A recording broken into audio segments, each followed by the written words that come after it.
एक समय की बात है। रामकृष्ण परमहंस तोतापुरी नाम के एक संत के साथ ईश्वर व आध्यात्म पर चर्चा कर रहे थे। ठंड का मौसम था और शाम हो चली थी, इसलिए दोनों एक जलती हुई धुनी के समीप बैठे हुए थे। उस समय बगीचे का माली भी वहां कुछ काम कर रहा था।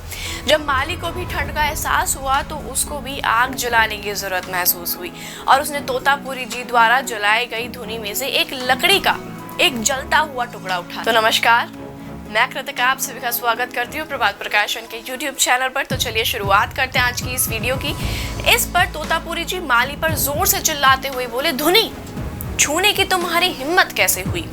तुमको पता नहीं है कि ये कितनी पवित्र है? इसके बाद उन्होंने माली को 2 चांटे मार दिए। यह सब देखकर पास बैठे रामकृष्ण परमहंस मुस्कुराने लगे, जिसे देखकर तोतापुरी और भी ज्यादा खिन्न हो गए। उन्होंने रामकृष्ण जी से कहा, आप हंस रहे हैं? यह आदमी कभी पूजा पाठ नहीं करता है और कभी भी भगवान का भजन नहीं गाता है, फिर भी इसने मेरे द्वारा जलाई गई पवित्र धुनी को अपने गंदे हाथों से छुआ, इसलिए मैंने उसे यह दंड दिया। यह सुनकर रामकृष्ण परमहंस ने तोतापुरी से कहा, मुझे तो पता ही नहीं था कि कोई चीज छूने मात्र से अपवित्र हो जाती है। अभी कुछ ही क्षण पहले आप ही तो हमें एक को ब्रह्मा द्वितीयो नास्ति का पाठ पढ़ा रहे थे।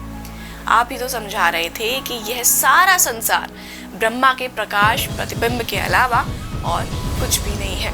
अभी इतनी जल्दी आपने अपनी माली के धुनी स्पर्श कर देने मात्र से अपना सारा ज्ञान भूल गए और उसे मारने तक लगे। भला मुझे इस पर हंसी नहीं आएगी तो मैं क्या होगा?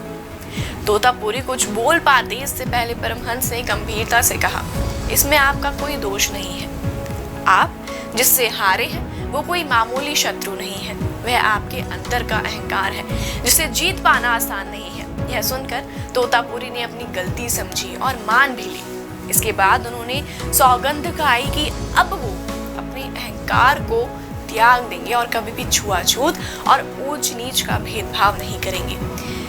यह शिक्षा मिलती है स्वामी रामकृष्ण परमहंस के उपदेश से कि किसी भी व्यक्ति को, चाहे वह किसी भी कुल का, चाहे वह धनवान हो या निर्धन, कभी ये नहीं भूलना चाहिए कि हम सबको बनाने वाला एक ही है। हम सभी परमात्मा की संतान हैं और एक समान हैं। जिस प्रकार मैले शीशे में सूरज की किरणों का प्रतिबिंब नहीं पड़ता है, उसी प्रकार यदि किसी व्यक्ति का अंतःकरण छुआछूत और ऊंच नीच जैसे भेदभाव से भरा हुआ है तो उसके हृदय पर ईश्वर के प्रकाश का प्रतिबिंब नहीं पड़ता है। तो यह थी रामकृष्ण परमहंस। अगर आप उनके जीवन से जुड़ी कुछ महत्वपूर्ण बातों को जानना चाहते हैं तो जरूर पढ़िए प्रभात प्रकाशन की पुस्तक। आपको यह पुस्तक स्क्रीन पर दिख रही होगी। आप इस पुस्तक को Amazon या Flipkart से खरीद सकते हैं या स्क्रीन पर दिए गए नंबर पर संपर्क करके आप इसे ऑर्डर कर सकते हैं। तो उम्मीद है आपसे फिर मुलाकात होगी प्रभात प्रकाशन के YouTube चैनल पर। तब तक के लिए नमस्कार। आपके विचारों की गंगा को क्षितिज तक पहुंचाने के लिए भारत का बेस्ट पब्लिशर प्रभात प्रकाशन आपके लिए लाया है कुछ चुनिंदा उपन्यास, जिनसे न केवल आप हिंदी साहित्य की गहराई को जान पाएंगे बल्कि अपने विचारों को भी सुदृढ़ कर पाएंगे। प्रकाश मनु द्वारा लिखित किस्सा चमचम परी और गुड़िया घर का और 4 बाल उपन्यास, साथ ही एक प्रेम कहानी ऐसी भी, कुछ तो है तुमसे राब्ता, जिंदगी बुला रही है, दिद्दा, कश्मीर की योद्धा रानी और क्लिक।